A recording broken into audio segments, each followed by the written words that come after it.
Good morning. My topic is cellular biophysics and I am describing about it. It's a week 2 topic. Here we will learn about how cell membrane structure and function and how transport mechanisms take in cells from one cell to the another. Described by fluid mosaic model, we know that cellular biophysics, the cell membrane structure, was discovered and was explained by fluid mosaic model. It is an extremely pliable structure. We know that this is lipid bilayer, phospholipid bilayer, which has cholesterol, some amount of cholesterol present in it, which attributes to the fluidity of the we know this is fluid structure, like it will move in this way. Fluidity of membrane in which proteins are embedded in several intervals in the membrane, which will help in the transport of substances from outside extracellular substances to the intracellular. Now if we look at the structure, this is phospholipid bilayer, and small subunits in this is made up of this phospholipid, single phospholipid structure. This is hydrophobic head, which is made up of glycerol glycerol and a phosphate group, and the tails, these are saturated fatty acid and unsaturated fatty acid. One tail is of saturated fatty acid and another of unsaturated fatty acid. Now this tail is hydrophobic and this head is hydrophilic. This is water loving side and this is water hating side. So these tails will be directed inside of the cell and the head will be directed outside of the cell, and in between these the membrane proteins, the integral or the peripheral proteins, will be embedded. Now when we look closer at these structure, the cell membrane has many proteins as well as other lipids such as cholesterol are also there associated with phospholipids bilayer. The lipid and proteins in the cell membrane are not rigidly blocked in place but can move. So all this cholesterol and the membranes, these are not rigidly fixed at their position, they can move. Now the two types of membrane proteins are integral and peripheral proteins. When we come to integral protein is embedded in the membrane. Example of these can be channel proteins, like there are certain channels which allow the transport of ion from extracellular to intracellular. So these channel proteins are also one of these. Another example of this is glycoproteins. Glycoproteins are actually carbohydrate molecules which are related to which are what we say bonded to the protein molecules. Now another one, when we come to the peripheral protein, these are found in the inner and outer surface. This one, they are not fully covered or the partially these are not fully embedded in the cell membrane. They are located on the outer surfaces, like here. So they are helped in they help in transporting small molecules like sodium, chlorides, and potassium from inside or outside of the cell to the inside. This is how the structure works. We can see glycoprotein, protein plus carbohydrate here, the length or what we say polymer of it, the cholesterol, the integral protein, the peripheral protein, phospholipid, this is bilayer, and glycolipid, lipid plus carbohydrate, which are also necessary for certain antigens working in our body. Now when we come to the membrane function, it is very important to see what is membrane function. Membrane function, some of these membrane function are separating the cell from the environment surrounding it. This is the one of the main function, that excluding the outer surface of the cell to from the inner surface, the integrity of the cell. Second one, controlling what types of cell material enters the cell, how cell material is entering the cell. One more thing about that we didn't discuss about this is glycocalyx. Glycocalyx, what is it? It is a fuzzy appearing coating around cell formed from glycoproteins, like the glycoproteins that we discussed here. From this the glycocalyx is formed. This glycocalyx has various role. For example, it may have molecule that allow the cell to bind to another cell, like this is the cell wall of one cell. So the glycocalyx present here will help it to attach with the another cell. Like if there are two cell, like this one cell and the another one is here, so the glycocalyx will help to attach to it. This help in molecular interaction of the cells from one cell to the another cell. It also allow it also this glycocalyx may also contain receptors which may transport proteins or some hormones from this cell to the another cell. So glycocalyx or glycoproteins are very important in these. Now when we come to the transport mechanism or the functions of that we discussed, the important one function of this is transport. How transport takes place from outside extracellular fluids to the inside of the cell.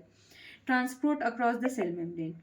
One of the great wonders of the cell membrane is its ability to regulate concentration of the substance, concentration what is outside and to the inside. These substances include ions such as calcium, sodium, potassium, and chloride, nutrients including sugars, fatty acid, and amino acid, and waste products, particularly like carbohydrogen, carbon dioxide, which must leave the cell. The membrane's lipid bilayer. This is lipid bilayer. You can see the hydrophilic part, hydrophilic head here, and the hydrophobic head tail here. So these are tightly packed together as I have shown in this diagram, and the membrane has hydrophobic interior. This structure causes the membrane the selective permeability. The membrane has selective permeability, allows only substances meeting certain criteria to pass through from this outside to the inside. Only relative small non-polar, the substances which are non-polar have no charges on it, can transport from outside to the inside. It is of like certain different types: passive transport, active transport, osmosis, and we will see the further classification in this. Passive transport. In order to understand how passive transport takes place, we need to know that a concentration gradient is required for the passage of the substances in the passive transport. The difference in the concentration of the substance across a space, molecules will spread from where they are more. As you can see here, the molecules are more. Here they disperse, and when you see on the cytoplasm, there are none of these. So through concentration gradient, here it is high, from high to low they pass, and by time you can see from here time increases. As the time increases gradually, the concentration on the inside is higher than the outside. So this is called diffusion or passive transport, where no ATP is required. Now the another type that we are going to see is facilitated diffusion. In facilitated diffusion, you can see the molecules here. The molecules here are transported on the inside of the cell in the cytoplasm from extracellular fluid through channel proteins in the lipid bilayer, which are present in the plasma membrane, and some amount of ATP is required in this, the facilitated diffusion. In facilitated diffusion, a carrier mediated facilitated diffusion, it is also called, the use of protein that acts as a channel through which an ion or a small polar molecule can move down its concentration gradient is known to be channel mediated facilitated diffusion. Example of these can be sodium. Sodium are highly concentrated on the outside of the cell, so sodium can be transported on inside through facilitated diffusion with the help of some amino acid. Like some amino acid will move down with the help of sodium, a symport that we call, along with like two molecules are moving in same direction, that is called symport. So it is a kind of facilitated diffusion.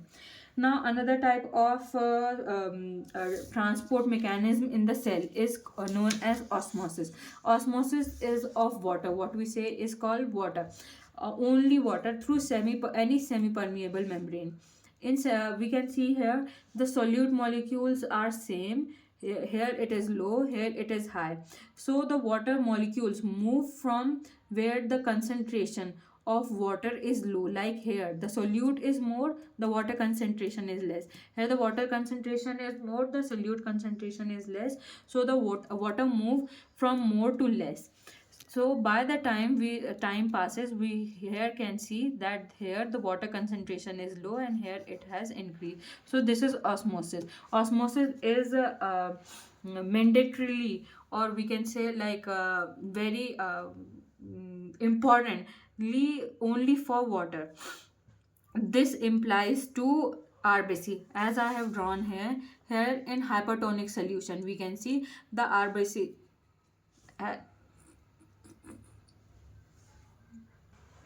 Uh, Now, if we are going to consider the osmosis, the hypertonic solution, if we are taking hypertonic solution, here we see RBCs are shrinked.